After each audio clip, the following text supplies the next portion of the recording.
ہمارے ایک دوست نے دعوت کی, اس وقت اتفاق سے میری صرف 2 تھی, تو میں نے کہا دونوں کو ایک ساتھ لے کے جاؤں گا تو میں خود نہیں جا سکوں گا, میں باہر ہی کھڑا رہوں گا, تو اس لیے 1 by 1 پہلے ایک کو پھر دوسرے گھر والوں کو لے جاؤں میں. تو جب ایک گھر والوں کو میں لے کر گیا ہوں, آدھا گھنٹہ پونا گھنٹہ گزرا, وہ ٹائم پہ گھر والے آ گئے اور میں لے کے چلا آیا. اب دوسرے کو لے کر گیا, دوسرے گھر والوں کو, ان کو وہاں ہو گئی دیر. اب دیر ہو گئی تو مجھے فون کرنا بنتا تھا, بھائی کیا ہو گیا, اتنا ٹائم کیوں ہو گیا. 2-3 دفعہ میں نے فون کر لیا کیونکہ لیٹ بہت ہو رہے تھے, لیٹ نائٹ, دیر ہو گئی تھی رات. میں نے ان کو لے آیا بہرحال. 2-4 دن ہمارے گزرے, اس کے بعد لڑائی شروع, ڈرون پہلی والی سے, جن کو پہلے لے کر گیا تھا نا. آپ کے دل میں میری کوئی ویلیو نہیں ہے.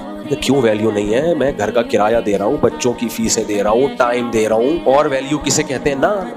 اب اچھا, خواتین کی عادت ہوتی ہے اصل بات نہیں بتاتی, شروع میں یہ سیاستیں چل رہی ہوتی ہیں. جب اس کی ڈیپ میں گیا تو پتہ یہ چلا کہ جنہوں نے گھر میں دعوت کی تھی نا عقیقے کی, ان کی خواتین کا کہیں بعد میں رابطہ ہوا پہلے گھر والوں سے, اور ان کی خواتین نے ہمارے پہلے گھر والوں کو کہا کہ جب آپ آ کے بیٹھی تھی مفتی صاحب کا ایک فون بھی نہیں آیا, جب دوسری آئی تھی کم سے کم 5-6 کالیں کی ہیں, اتنی فکر ہے.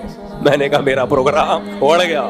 حالانکہ وہ ضرورت کی بنیاد پہ کی تھی, دیر ہو گئی تھی, تو دیر ہوتی تو ان کو 10 کالیں کر لیتا میں. پھر یہ ثابت کرنے کے لیے کہ نہیں بھائی آپ کی ویلیو بہت زیادہ ہے, کتنا خرچہ ہوا میرا, کتنا ٹائم لگا, لیکن پھر بھی وہ بات تھوڑی ہوتی ہے. ایک دفعہ بدگمانی پھیل جائے تو بہت مشکل ہے.